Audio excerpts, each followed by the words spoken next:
Well, uh, George Grant, a Harvard professor, decided that, okay,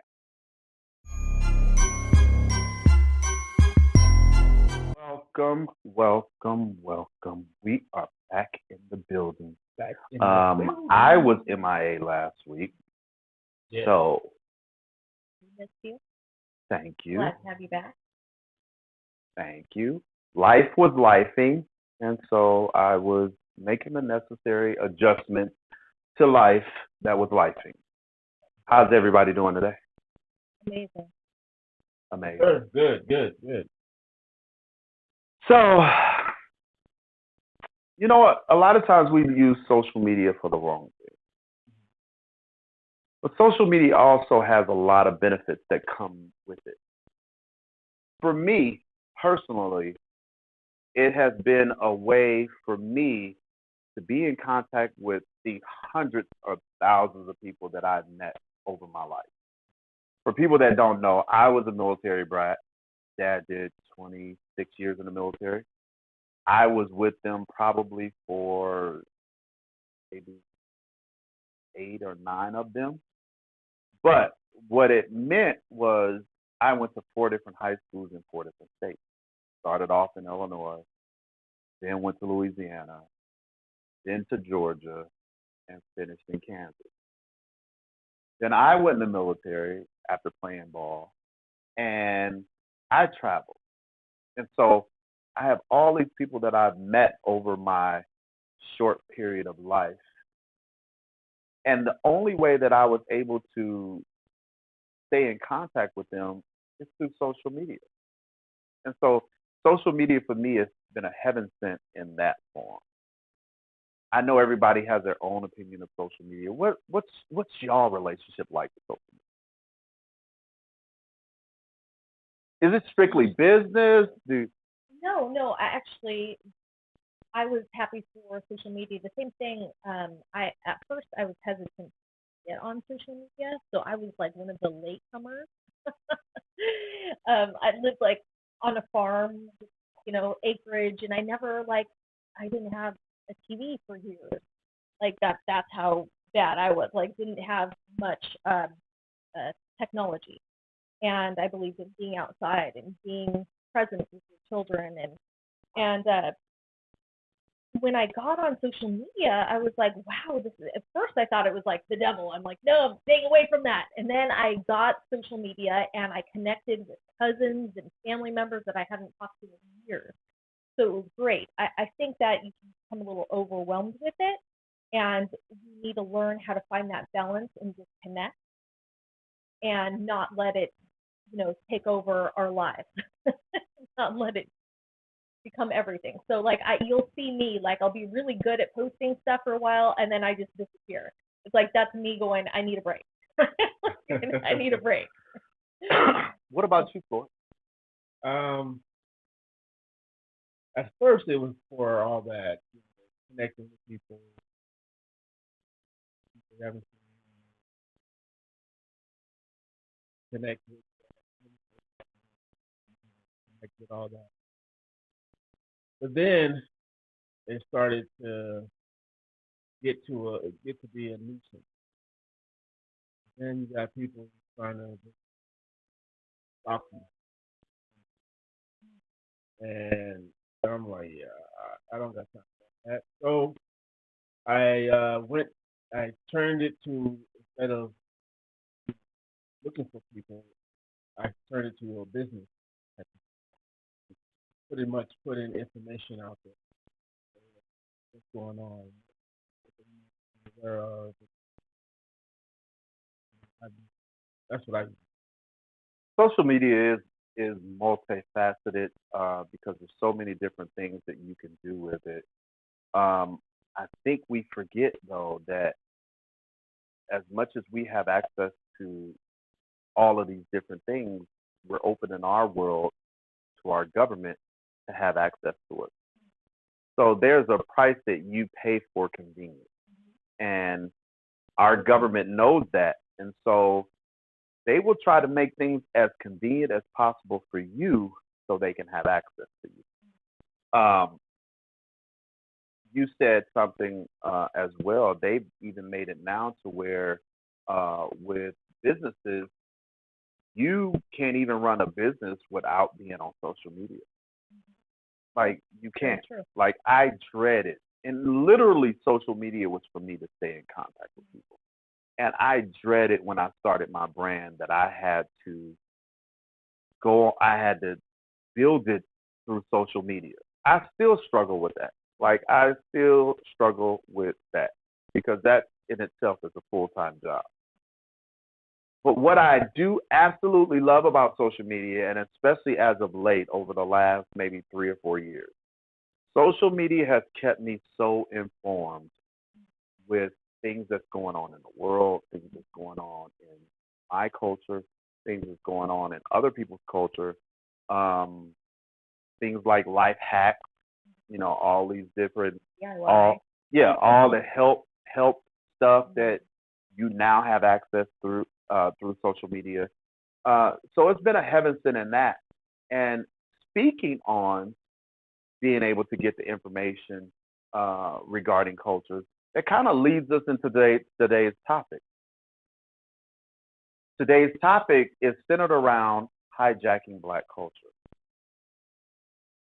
and it's it's more pronounced now, and people are understanding of it because it's more of in your face. And as much as you want to deny it, there's so much evidence. There's so much information that you can't deny it. You can't deny it. Everything from music, fashion, uh, uh, food. Especially food. I mean, just like, and then we're starting to understand even the cultures. People don't understand um, the divide that they have created throughout culture. They don't realize these cultures are intermingled, like unbelievably intermingled. Like really, when you really dig deep in it, the only thing that really separates us is the color of our skin. Because when you start digging into your heritage and your culture, we intertwine. Like regardless of what your skin color is, Oh yeah. we intertwine. And Yep. people don't want to admit that because they like the divide. They like, the the the superiority complex that they get, the benefit of knowing and feeling like they are better than every other culture. Um, but it's so much evidence now, and what kind of struck a chord with me with wanting to talk about this is how much it's so in your face now. I mean, I know you guys are seeing it. What are you seeing, Floyd? Man, I'm I'm just saying like more so of how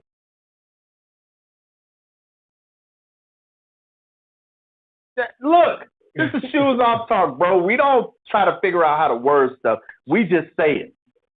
well Ain't that right? there's a way that there's certain people that want less of you. Mm-hmm. Okay. So what I mean by that is like how as a black culture we pretty much dominate. We dominate Yeah. a whole lot. And when I'm saying that it's like um, for example, when there's a basketball, let's say a basketball, and you put in um, a black person, do you think that a white person would do the same thing as the black person? It depends, because I've seen some black Carltons. Like Yeah, every yeah, time I yeah. go to a Suns game and I see somebody black that they have chosen to take the half court shot, I'm like, oh yes, we may finally get somebody win this 10,000. And sure enough, is non-athletic, couldn't hit the broadside of a barn. And I'm like, oh, I feel so let down. But in general, yeah, we have taken over we have taken over sports. Right. And that's always kind of been our identity. It has, but then you start to look at, like you were saying, the food, music. It all goes back to, let's say, 1800, 1700. It Ever since then, you've always had the black, what we call it, dominant, Hmm. always, and it was it was because of that dominancy that people were afraid of. People were afraid of uh, how intelligent, how the physicality, how the way that black people moved in that time was they were afraid of all that. They so basically they kept them as slaves so that they won't interfere with what they have. So now going forward, we still kind of have that, but then we're actually moving to a higher plane.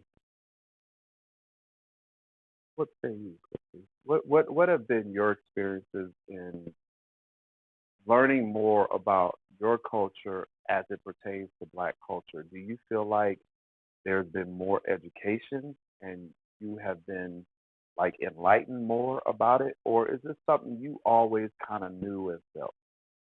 Something I always felt. I wouldn't say knew, but felt. There was never separation. But learning more. It, like I went to a Nigerian restaurant. Have you guys been to a Nigerian restaurant? I think I went to one on over off of over by Air Shoe, off of Creek. Delicious. Let me just say, if you have the chance to go to a Nigerian restaurant, they don't give you silverware. You have like it's almost like a tortilla, but not kind of And like you a eat with your tortilla, and hands? you take it and you eat with your hands. And No, I I'm haven't been I'm to a Nigerian. grateful that I was with someone who knew what to order. I would have looked at this menu and not known what to order, and everything I tried was absolutely amazing.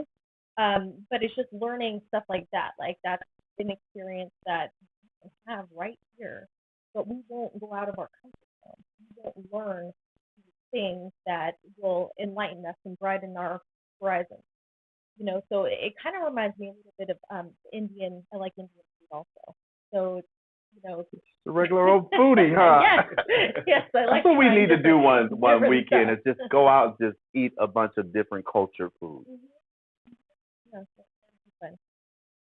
But anyway, that's much that I have to say.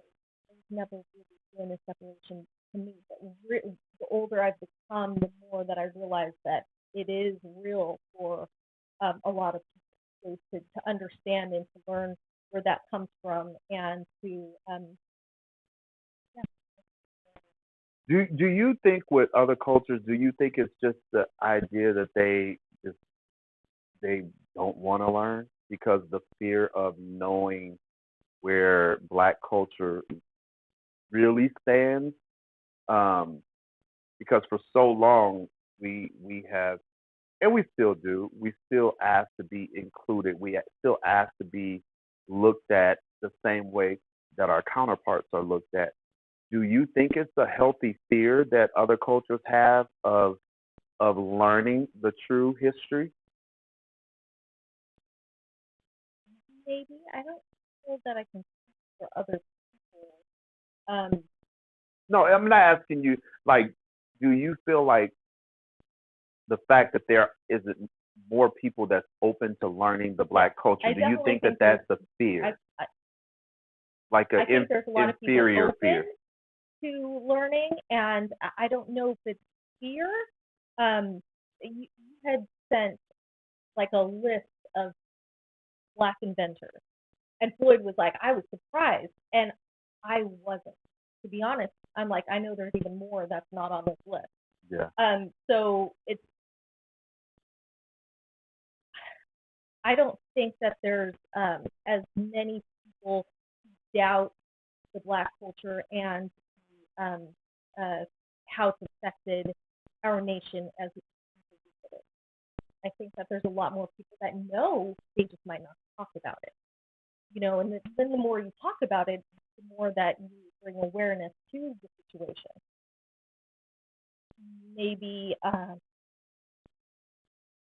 think really and truly, like when we talk about a healthy fear, I think it's just a certain group of people, certain group of people that really will always view us as inferior, just because the more inferior they view us, the more supreme they make themselves.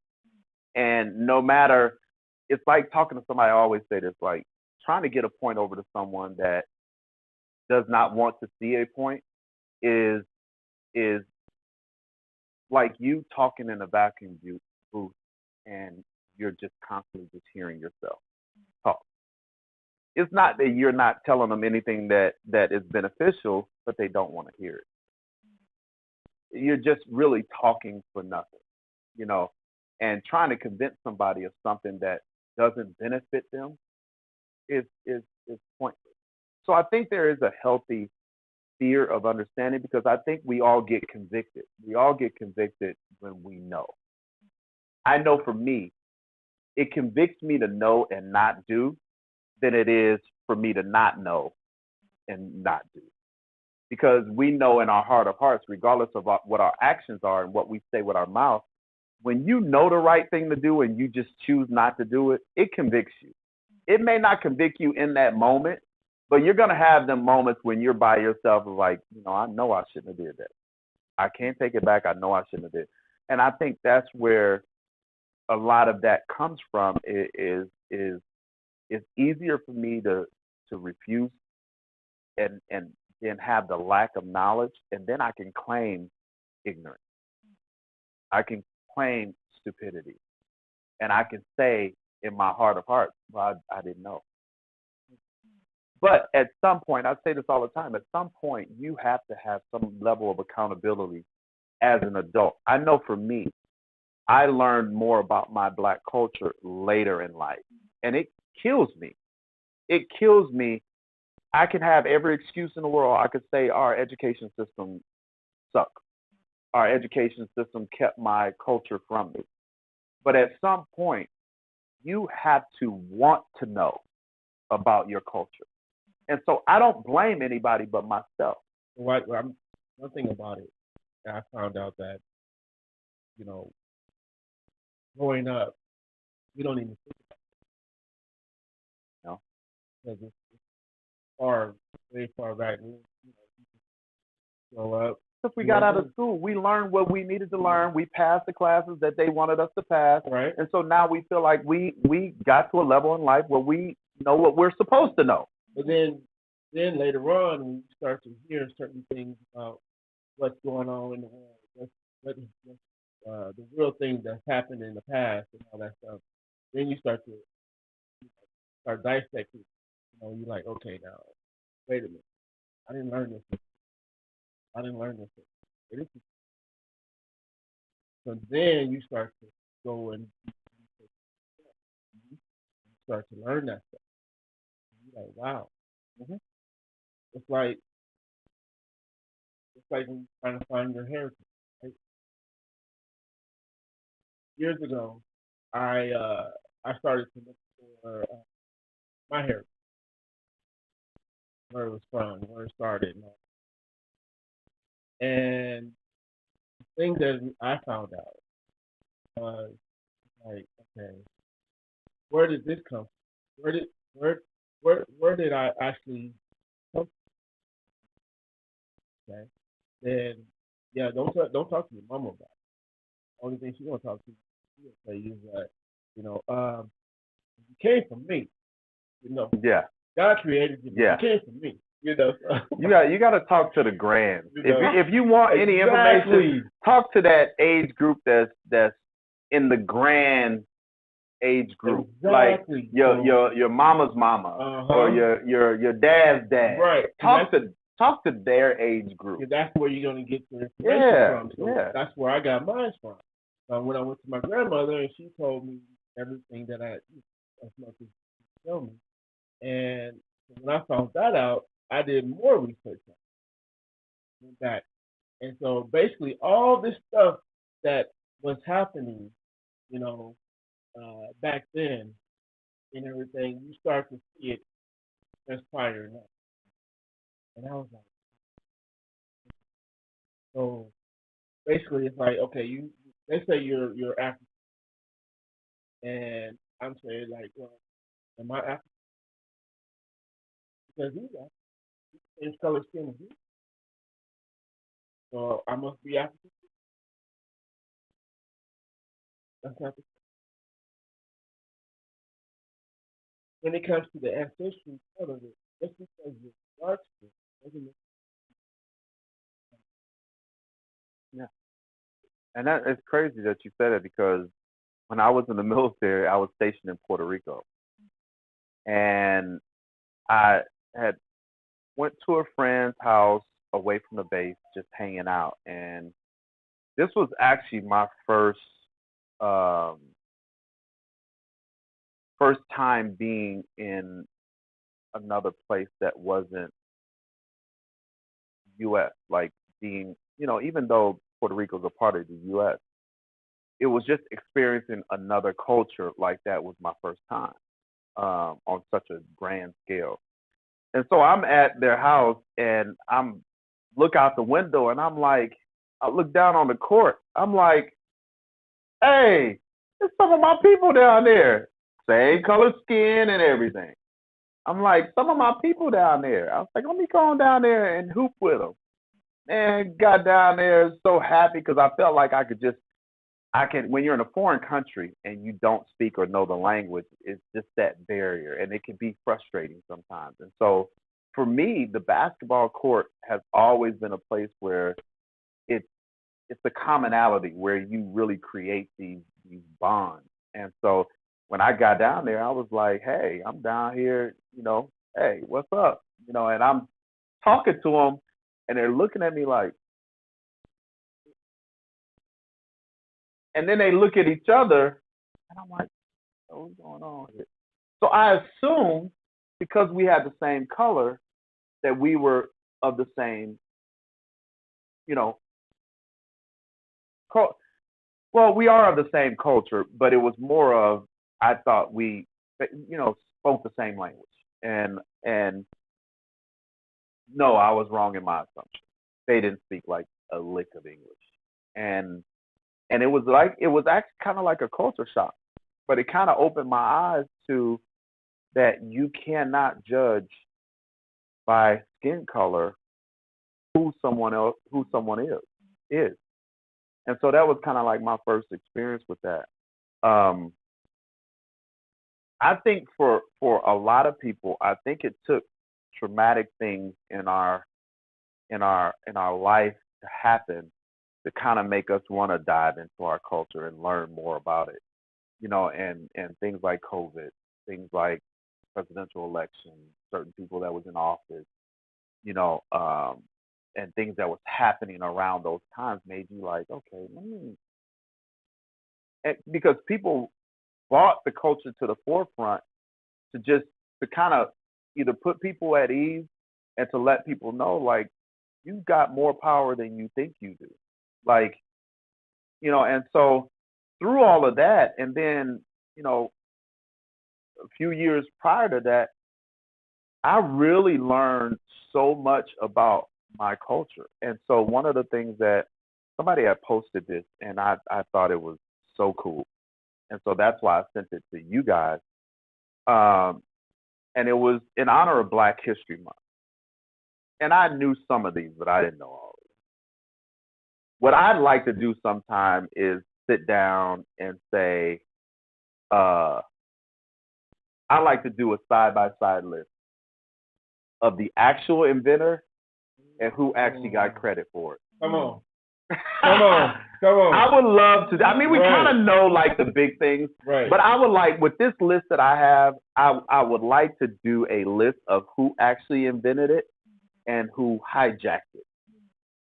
And so, um, this list. I have to read you guys this list. Like, this is so cool. So we all, I mean, it's on now. The air conditioning unit that was invented by Frederick Jones, a black man, in 1949. I'm just trying to pick out some things that people would be like, ooh, seriously. Um, I got one. what's that? Maria Van Brown. First one create home security. I didn't. A woman. A woman, black woman, Oh wow. security system, home Okay, let me see. Oh, the elevator. security. Yep. The elevator was created by Alexander Miles in 1867. Dang, the elevator been around that long? Uh, this is crazy. The fire escape ladder was created by a black man, Joseph Winters, in 1878. The fire extinguisher was created by a black man, Thomas Marshall, in 1872. We all know when that incident happened and the white people tried to jump the black man and black people came from all over the place and got hit with that dude pulled that folding chair. Yeah. Like That that, was funny. and see, That that's was funny. actually kind of like the things that I say happen that spark your interest, that make people. So when that incident happened, that's when it came out who actually created the folding chairs. Okay, there was a security guard. He was doing his job. He was walking. Yeah, he was at a boat dock. Walking back, and then this guy came over. No, a bunch of people came over and started jumping. They were doing something that he was telling them he had every right. He was within his right, telling them they couldn't do something, and they were drunk, and so it was like 3 or 4 of them, and so he was just telling them, no, you can't do this, and next thing you know, like 5 or 6 of them start fighting. Oh my God! He threw his hat up. He threw his hat up. I don't know if that was the signal. That was a back call. But little Nook, Right. Big Boy, Right. Sweet Pea, Collard Green, Little Mike, Man. Pookie came from everywhere and just waylaid. And then some of them grabbed folding chairs and just went to work. Like they hit somebody and hit them in the water, right? And so. There's a guy on the back on the other side, and he started to swim over there. Oh yeah. To help out. Wow. Yeah, it went viral. That incident went viral, but it sparked the interest. That's why you like to wear hats, huh? That's why you feel uncomfortable not wearing a hat. So you can, no. you use it as a signal. I don't need no signals. Like I got that inner signal that'll go off, that'll flip that light switch. Speaking of light switches, perfect segue. The auto cutoff switch was created by Granville Woods in 1839. What else? The clothes dryer was created by George T. Sampson in 1971. You know why women are so thankful of this person here, because she created the hairbrush. Oh. Yes. Oh. Thank you. Yeah, that's just not an ethnic Mandatory. thing. Everybody. Right. That's like I say, the women. So Lydia Newman, back in 1898.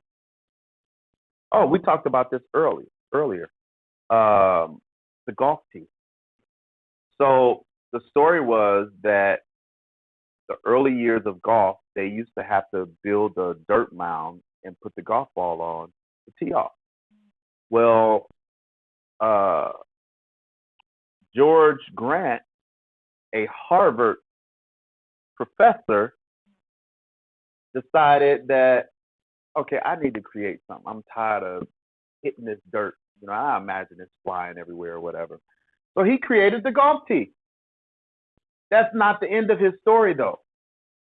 He was the first black professor at Harvard. Not only that, he was a top dentist at Harvard. He taught dentistry. The president of Harvard, that was his dentist, his dentist, and he created some other things in the dentistry as well. But yeah, what else? George Carver, peanut butter. Oh yeah, you can't forget that. The lawn sprinkler was created by John Smith in 1897. The lock, the lock. Washington Martin in 1893. What else? What else? The mailbox, created by Paul Downing in 1891.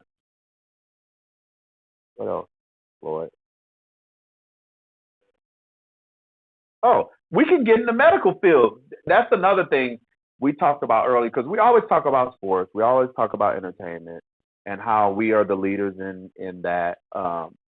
But what we don't talk about is how we also are pioneers in education, how we're also pioneers in the medical field, how we're also pioneers in science. Um, the stethoscope was created by Thomas Carrington. Stet, stethoscope, stethoscope. You say it since you laughing. That's hard to say. He's got to get you back because you Right. always do that. Stethoscope. You always But I like to said it correct though. me. I want to hear Floyd try to say it. Stethoscope. Yes. What it is. You said it, he said. Yep, that's what it is. Yep. Okay. All right, let's say what else? The mop. The mop was created by Thomas Stewart, 1893. And some people think that the Wright brothers were the first ones to invent the plane and take the first flight, but it wasn't. It was a black man. I got to get back to y'all on the names. If you know the names of the black men that actually took the first flight, let me know. That's me. The thermostat, Frederick Jones, 1960. And then you have for your car people, your spark plug, Edmund Berger, 1839. This is a big one. Traffic light was created by Garrett Morgan in 1923. And then we have stuff like the street sweeper, was created by Charles Brooks in 1890. The phone transmitter, created by Granville Woods, 1884. And if you look through this list, it's actually some repeat people that have invented, multiple people. Like George Grant, he invented a few things. I thought I saw his name. See, that's the thing. So all these people on this list that we are looking at and reading, it's like if we didn't see this, we'd never know. No. I know for me, like, and this is why I say it's important for us to never get to an age where we stop learning. Like, you can't. I feel, in my personal opinion, is the only true death is when you stop learning. That's when you die, for me, because it becomes a thing where you start dying from the inside out. Because you're no longer receptive to anything. You don't, no longer accept other people's views or opinions on things. And I guess you really become the grumpy old man or the woman. grumpy old woman. But I'm so appreciative of people that have taken the time out of their life to post stuff like this, to give us this information because, you know, like you said, had it not been for this kind of information, um, we wouldn't be giving the right people credit, and we're more than just athletes. We're more than just entertainers. And so I love seeing stuff like this that kind of lets us know that we are the leaders in a bunch of different um, categories and not just sports and entertainment. And so this is very enlightening. But it's not like we didn't know that our culture, over the years had been hijacked and continue to be hijacked. One of the problems that I have though is that we're not taking the credit that we need to take for the things that we have invented, and we are aren't recognizing the power that we have. Once we recognize the power that we have as a culture, that's the part that really scares other ethnicities and other cultures, is that if they ever realize how much power they have and they unite to use this power, it becomes it's a whole new world. But the problem we face as a black culture is that we have to get out of our own way. We are in our own way. There's no reason, we said this the last time, there's no reason why we shouldn't have our own schools. There's no reason why we shouldn't have our own hospitals. There's no reason why we shouldn't have our own grocery stores, distribution centers. We have so many people that are in influential positions that have tons of money, but we don't have that in the black community. So when you become dependent on anyone, when you make a person feel like you need them, they're going to mistreat you. They're going to mistreat you until you have your own. It's like working a 9 to 5. A lot of people think that because they make a certain amount of money, I'm a boss. I make $1 million a year, I'm a boss. Well, can you not go to work whenever you want to? Can you take a vacation whenever you want to? No, you can't. Until you start controlling your life and your time, you're working a 9 to 5 is just another version of slavery. And I'm not just talking about black people. It is slavery to everyone, because you're working for someone, making them money, and I don't care how much they pay you, it would never be close to what you're worth and what you're making for them. And so we have so many brilliant people in the world, man, and we're not just talking black culture. We have just so many brilliant people in the world that if we unite the cultures and start learning more about other people's cultures and unite and put our heads together, man, we can really create something beautiful. We take this power away from our government and the people they run it, because they are in the positions they are in because of the people. And until we take that power back, man, we're gonna be arguing about politics. We're gonna be arguing about religion, is because we've been pitted against each other, and they know the triggers. They know the things to get us at each other. So we have to do better, and especially with the black culture, man. I read this list, and if that didn't make you poke out your chest and stick your chin up and be like, yeah, we did that. If it didn't do that, then that's a problem. That's really a problem. This when I saw this, it was very enlightening, man, and I hope that you guys saw that being posted on social media as well, and kind of screenshotted that, and that's something to definitely refer back to. These are the type of things that we should be educating our kids and sitting our kids down and showing them stuff like this, of all cultures, not just the black culture, of all cultures. Sharing this information. This is a enlightening information that is gathered here, because you say share with kids, which is good, because then that will encourage them to I don't know, someday create something that they can. Hmm.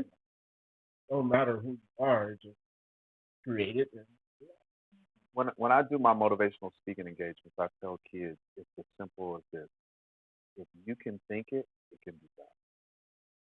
It is literally that simple. If you have an idea, no matter how far fetched it is, if you think it, it can be done. And if you're thinking it, it's probably already done.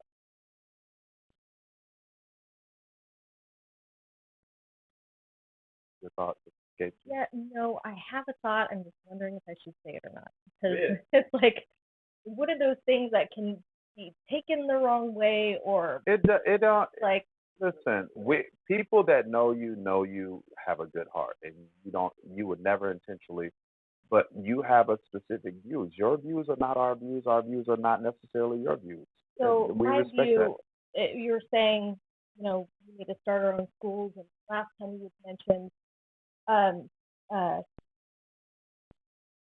if Black people got together and created, and there's nothing wrong with excluding. And I don't know, we didn't really dig into that, but I'm thinking there's a lot of groups that are starting, and I think with good intention, but they're going about it the wrong way, in my Definitely. opinion.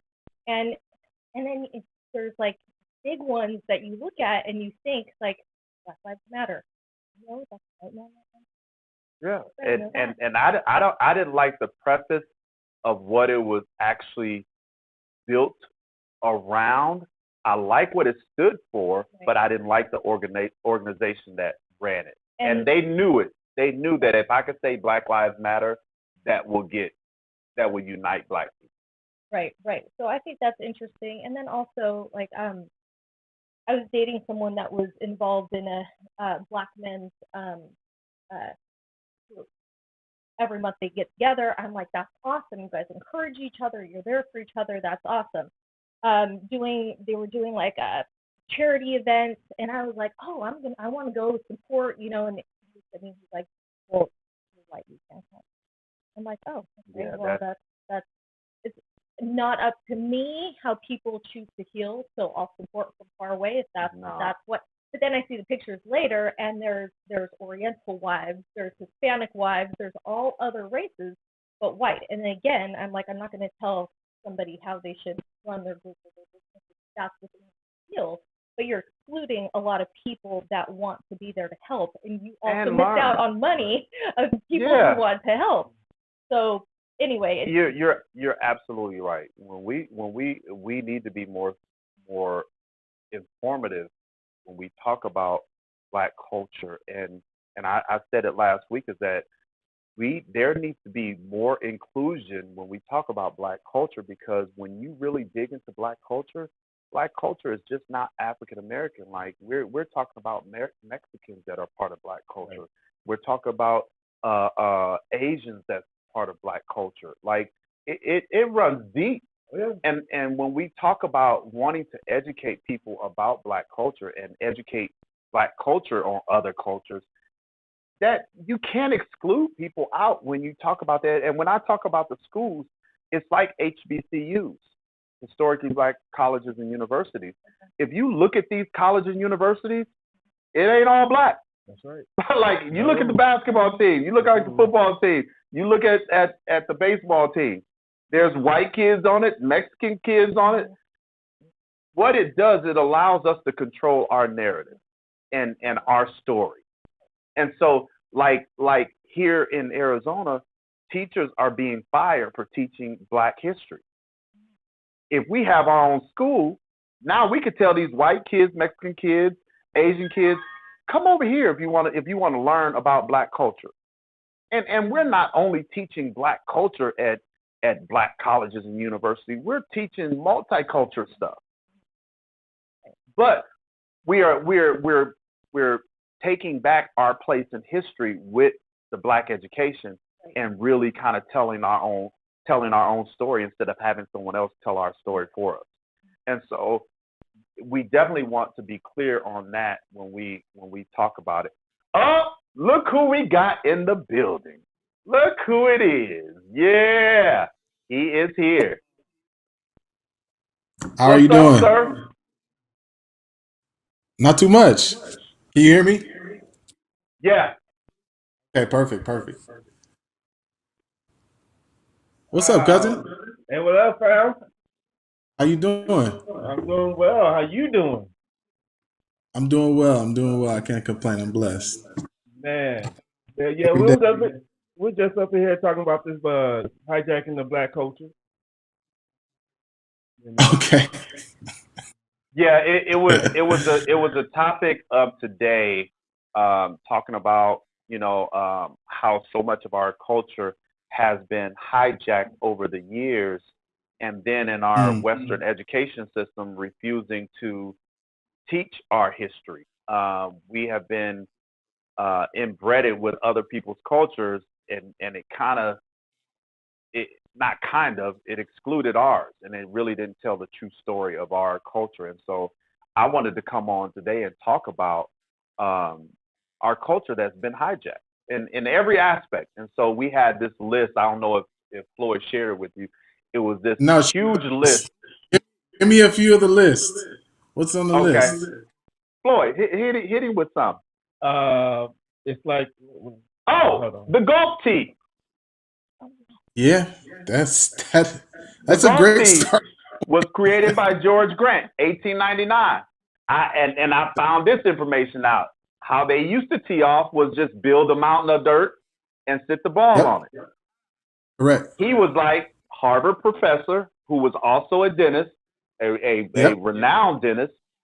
yes, Um, was like, hey, we got to do better than this, and created the golf tee. correct. That's spot on. What else, Floyd?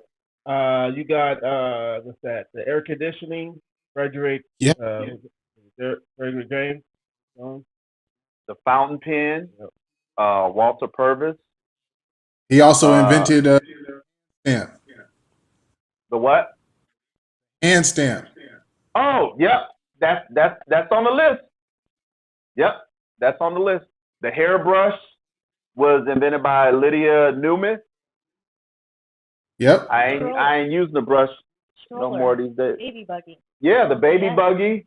big Uh, for us moms. yep. Peanut butter. The mailbox. The lock.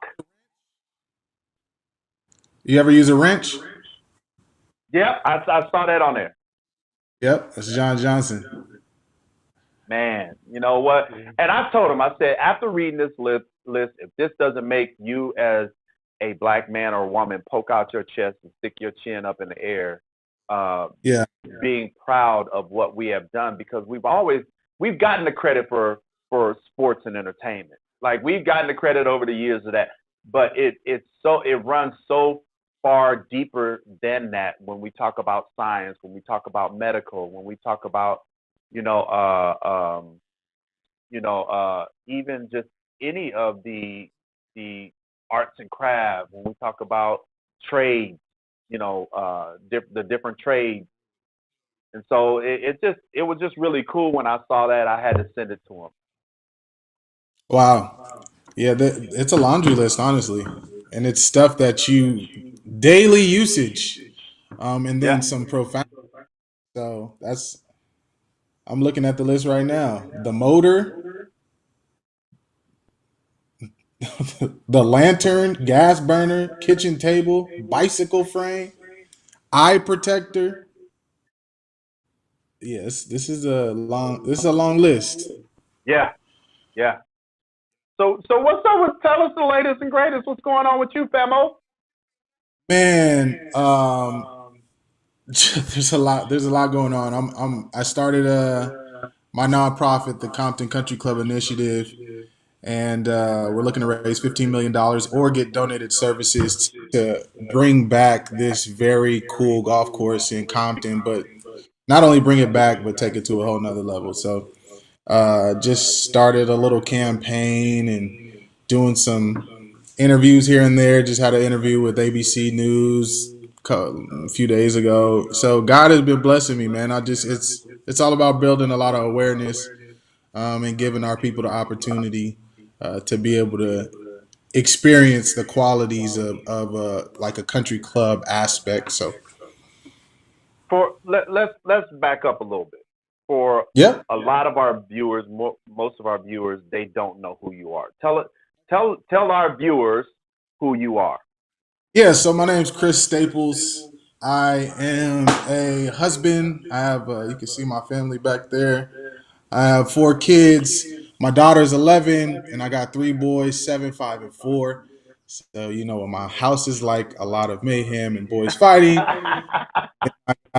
A little girl that bosses me around. So I got 2 bosses with my wife and my daughter. So, um, yeah, I'm an entrepreneur, philanthropist. I kind of grew up playing in the golf industry, played at a young age at 11, worked in every facet of the golf industry, kind of a jack of all trades, so to speak. And then now I'm just on this purpose driven, getting more minorities into the game. That's just all I'm about. It's just people that are underserved that have never even had an experience on the golf course. I'm trying to get them on the golf course, then supply the network that the golf industry provides. So super passion driven, purpose driven, God driven. So that's kind of me in a nutshell.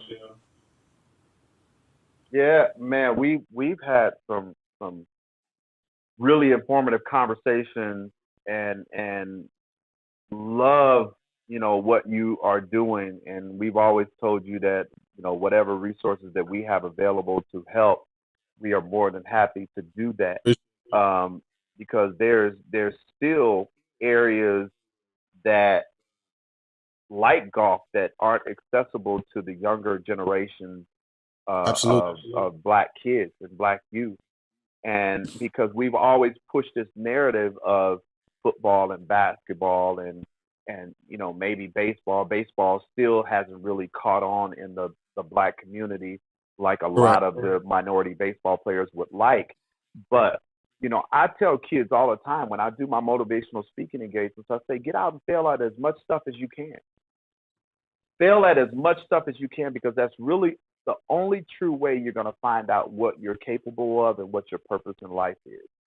You Yeah. would That's rather have a life full of failures than a life full of regrets any day. So get out and mm, fail at something. And that's really what it's about, man, because like I said, you grew up in a household full of athletes that played basketball, baseball, and football. It's going to be your natural progression to want to lean to one of those things. yeah, But absolutely. don't be afraid to try something new, man. And golf is the longevity. Just think about the longevity in golf and the the the deals. That's the one reason why I got to get out there, bro. I wish you was a little bit closer. I went out and played 18 holes one time. It might have been 36 holes, all in one 18 hole, because I think they gave me like 18 shots on one hole. Uh, but I didn't shank nothing. All my stuff went straight, bro. It went straight. It may have crawled there, it may have dribbled there, it may have banked off of something, and then went straight. But it was straight, bro. Like, so I really think my first time on the golf course was a success. But I I do can need relate. practice. Hitting you out of play, it was a success. So Exactly. What made it embarrassing though, it was a guy and 3 females, and every one of them played better than me. So it was the one thing that kind of made me, I'm not overly competitive, but I'm competitive, and I it's don't think it. terrible that guy and be black and be that guy. Mm, yeah, yeah, Yeah. yeah. 'Cause it hits a little different. You Yeah, like, it especially does. athlete and you a successful athlete, it's like, oh my gosh, I'm out here looking like a fool. Yeah, because we naturally are good at everything. It doesn't take us long as black men to Yeah. pick up things. We may not be the best at it, but we can hold. Like Our- I played tennis, a little tennis growing up, so I think the pickleball would be good for me if my knees would cooperate. Like it ain't much movement. I know how to hold the racket. I know how to hit it back and forth. So that I'm leaning toward that. But this golf thing, bro, like I may need to call you on some tips, bro. See Listen, I what got you. That's anytime. see what y'all have to know too. Chris, he's not only really good at the golf, but he's actually he's a trainer. Yeah, I And remember we had that yeah, conversation and we talked about that. he knows his thing. Bro, and I think we might have said something about this. Why not do a golf camp out here? Yeah, I mean, y'all give me some kids, I'll come out there. That's no problem. So Super Bowl, all NBA All Star Game is here in 2027. I know that's 3 years off. Okay. That could be an event that we create for Okay. NBA All Star Weekend. Because everybody's gonna be coming out here to golf anyway. True. And it's during a cooler time of the year when All Star is out here. But we definitely need to put our heads together, man. Also for our own benefit of learning the game. Listen, I'm actually going to be out there. Are you going to the family reunion? Yes, sir. Hey, so yeah, our family reunion's actually in Arizona. We're going to the Black Rodeo, so it's going to be a really cool When experience. is that? Nice. August, end of August, August 30th through the September 1st. So Dang, that's day before my birthday. I might not be in town. I was gonna say, pull up. God, but hey, if I'm in town, which is not gonna be likely, because yeah, that's another conversation. But if I'm definitely in town, I'm definitely going to. I might not be. I think I might not leave though until like the very end of August. So I may be able to catch you like the first day when you Uh, come in town. But we will definitely catch up, man. We'll definitely catch up. Connect you with the city and different people that are doing things in the golf industry I would love that. because it's definitely something that's needed, bro. It's definitely something that's needed. When we had the Black Rodeo in studio, I had a toughie. Oh, Yeah. cousin you know, Tough. Yeah. having them in studio and them talking about what they're doing in the community with the outreach to these kids and different things. I mean, that could definitely be golf. That could definitely be golf. And I do not see us being able to not have some kind of sponsors. All the golf stores and clubs around here getting people to donate stuff. So You definitely, yeah, that's my lane for sure, especially the yeah, outreach. yeah. So let's definitely do that, man. The way these knees are set up, I think, my next step is golf anyway. That's the one thing that's go that I feel like I could do and not have to worry about having to go get an MRI after the fact. I say MRI because I just went Friday and got an MRI on something that I think I damaged. Yeah, I'm still trying to work on my swing. Um, I'll be out there. I'll be It's, doing it. But that it's a swing, process. man. It's the consistency, doing it, practicing Repet- it all the time, practicing all the time. Correct? Yeah, you got to touch the clubs once a day for at least like an hour. Like just whether it's putting or chipping or you got to build that relationship with your hands and the handle of the club. So it's a journey, man. Golf is literally. I mean, I love my first sport was football. That was my family sport. Like everything football. My older brother played. Both of my older brothers played. Um, and then it was hoops, and then golf. By the grace of God, golf fell in my lap, and then it was a wrap after that because I was trash. So I could not be trash. I was consistent. I was out there 8 hours a day digging dirt. Like, Lord, I cannot be terrible at this game because anything with the ball I was able to do. Like you said, it was like Yeah, even if it wasn't at a high level, I could coexist. Soccer ball, I could yeah, figure, but yeah. We could at least play in rec leagues and anything involving the yeah, ball. I could get on the rec league. I may not be a starter on my rec league depending on what the correct, ball is, but correct. I ain't gonna embarrass you. I ain't gonna embarrass myself. Yeah, But that golf, you gonna little white ball, yeah, You don't embarrass Yeah, yourself. Yeah, it's real life out there. That's why people keep playing. They just it's the ego. It's an ego shocker. It's like, man, yeah. I cannot. That's what I heard. Is like you will never beat the game. Like you will have days where you are like at the top, and then golf will humble you and be like, "Bruh, come on back down here." At least basketball, like you feel like you can fight another day. It's like, oh, I got another game. Like, or Yeah, even and there's football. Golf, you like that 18 holes, 4.5 hours, 5 hours, sometimes 6 hours of like frustration is debilitating. I could It's terrible. man, I could. So especially if you're not playing well.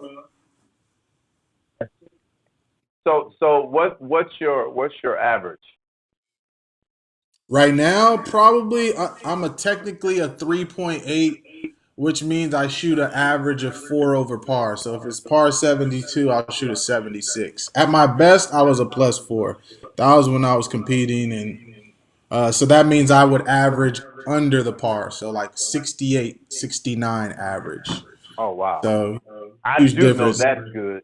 I do know that's good. So So, so but that's a lot.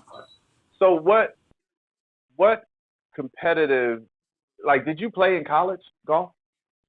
I played a year at a JUCO, Cypress Uh-huh. College, and then I turned pro and I started playing on the pro circuit, like doing Monday qualifiers and stuff on the Hooters tour. There was no longer existent, but it was Hooters tour. Then there was like these Pepsi tours. I played one of the first APGA tours, which is backed by the PGA or partnered with the PGA. I don't want to say back. Let me be specific. They're partnered Yeah. with the PGA tour, and they're a tour that advocates for minorities in the game. So they have a lot of black and brown kids or men on their tour. Yeah. What's the are you looking to go further as a pro or are you just at that stage now No, where I'm in the space of just giving back, man. yeah. Like I've been very blessed. I've had a lot of cool experiences that a lot of individuals haven't had. So my goal is to expand those experiences to that next generation because God willing, that they gonna rule the world. So Yeah. got to give them the key. Got to give them the right keys and there's a big distinction and gap in language when it comes to like old and young, and I just feel like I'm kind of the bridge for that. So that even goes down to my name, like the Swing Liaison. That's my handle on Instagram. Like I feel like I'm a liaison, like of information, Uh-huh. connecting. So just walking in that, man. So it's about Yeah. the kids, getting these kids, even the community. I mean, the community is of Compton is very small minded, and even in LA, you go to Inglewood, South Central, like all these little pockets, people don't really go outside of their community. So to be able to expose them to a game in their own community that has comparable conditions and things that you can go to a elite country club and have, but you still keep the culture of the community. Yeah. Um, that's the vision. You would be like I was in LA a couple of weeks ago and a lot of my guys go to LA. LA is kind of like the hub for everything. And I would love to catch up with Ray and Fitz and all of them and be like, hey, come out to LA, let's go golfing, and have you be my white man can't jump, and just just just put you on them, like yeah, my guy here, yeah, let's go to the links. It's called the links, right? But let's go to the links. Let's hit the greens and put you on them and just have Nah, you. nah, one better. I got some junior golfers that they can handle my lightweight. I got some junior golfers that Well, oh, we that's. talked about Steph though. Like, could you beat Steph? I mean, Steph will probably beat me. He gets to play a lot. Yeah, that's true. That man. That's like Michael He Jordan played in when he college was too. every day, huh? Did he? Steph played in college too, didn't he? I'm unsure of that information, but he's a good Oh, okay. player. He can off his ball. So he grew up. His dad played golf, so he grew up kind of like Yeah. a country club. His dad See? had money. You know what I'm saying? He's around quality. Um, That. that's another avenue for us too, is introducing you to these current and past athletes that are really trying to push the game forward too, and do a I would sit love that. down, do a sit down with the Larry Fitzgeralds and the Ray Allens and the Stephs and all of these different people, because I know for a fact, without even digging into what they have going on, at some level they're trying to push the game, um, in to the kids, especially in the black community. Yeah, Um, absolutely. so we got our work cut out, man. We got our work cut out. I'm excited about it, man. It's always a pleasure to have you come on the show. I appreciate Um, you guys. I didn't get your man. name. You have a Oh, young we didn't introduce oh our sorry. host. We didn't have her the last time we interviewed you. That's our bad. That's our bad. Hello, I nice to meet you. I'm Christy. Christy. what's up, Chris Christie? Okay, that's easy. It's easy. That's That's easy easy. work. So I have a question for you. Do Yes. your kids all play golf? Nah. I think they hear golf. They're like my 5-year old, his name's Asher. He said he wants to play, but now he's like on this hoops kick. He wants to hoop. So I'm like, man, my history with hoops is not good. I've gotten injured so many times. Ruptured my Achilles, torn meniscus, back go out. That's also why I'm going to golf course, because otherwise Golf I'll be is the shooting them up. sport. See. Golf is your sport. Can't do it. I would think that golf is kind of like a meditation also. It kind of helps you to get into that mental space. Yeah, I think it's comparable to people that go hiking and like to be in nature. Yeah. It's except you're doing you're swinging a golf club. So I mean the landscapes, especially when you get into like better quality courses. I mean, I've been blessed to play a handful of the top 100 courses in the world. So um, Yeah, that's cool. it's way different. It's a whole different experience. So um, yeah.